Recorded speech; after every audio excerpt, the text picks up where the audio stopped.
85. Dear Kiddo, take my hand into darkness. Kicked out by Narcissist Airbnb. After about 6 months of living in Mom's emotional escape room, I came to a decision. It wasn't an easy decision, but it was a necessary one. Like deciding to amputate a mildly possessed limb before it murders your hopes and dreams. I told Mom, gently, lovingly, cautiously, the way one might inform a tiger with abandonment issues that you're closing the zoo early. I think it would be healthier if we lived separately while continuing to work on the root dysfunction in our relationship. Now, at this point in my life, I wasn't familiar with the term narcissistic personality disorder. I didn't know the DSM from MSG. All I knew was that something was very, very wrong.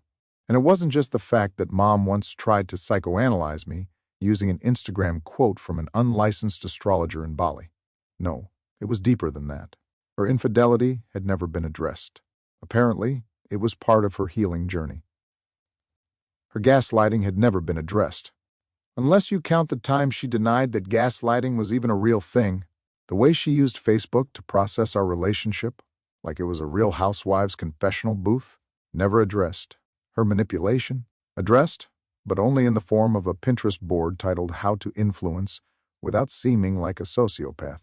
Therapy, for Mom, wasn't about getting better. It was about gathering ammunition. She treated therapy like a law degree she didn't finish, citing her therapist like a constitutional lawyer might cite Marbury v. Madison. My therapist says your resistance is just your inner child being threatened by my sacred feminine. Cool. Still, I wasn't giving up hope entirely. My plan was simple.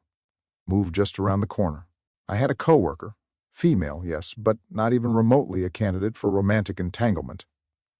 She had a boyfriend, a hedgehog, and a mild obsession with climate policy, and she had a spare room. I figured, this way, I'd still be nearby for parenting, but I wouldn't have to personally reenact gaslight every night before bed. So I told Mom, in the car, on the way home from work.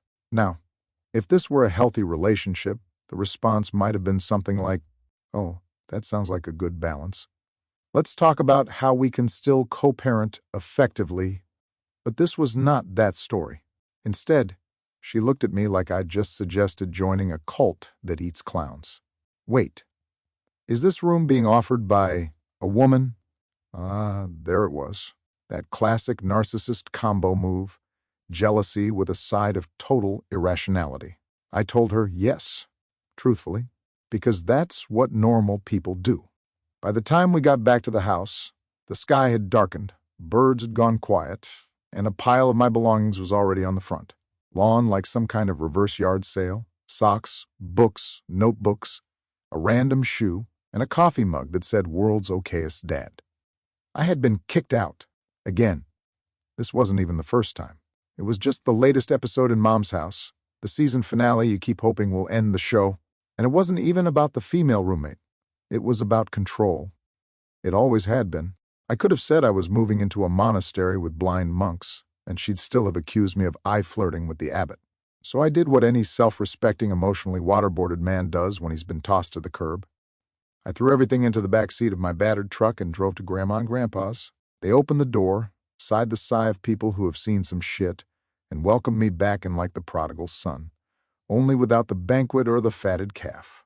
Just lukewarm tea and a passive-aggressive discussion about renter's insurance.